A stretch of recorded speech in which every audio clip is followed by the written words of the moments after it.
আসসালামু আলাইকুম।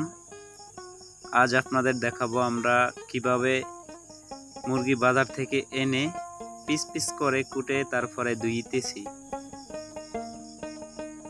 আমরা দুইজন মিলে ধোয়া শেষ করলাম, তারপরে বাসায় না একটা ভাণ্ডাতে রাখলাম মাংসগুলা।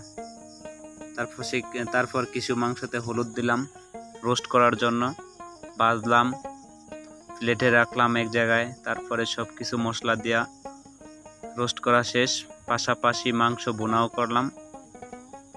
তারপর সবাই মিলা প্লেটে ভাগাভাগি করে নিলাম। আমাকে একজন কাদিমদার আছে, অনেক সুন্দর করে দেয়। সবাই মিলা একসাথে খাবার শুরু করলাম।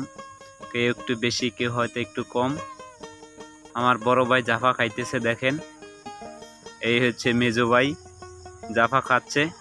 এটা হচ্ছে আমি নিজেই। আমি সবসময় একটু বেশি খাই।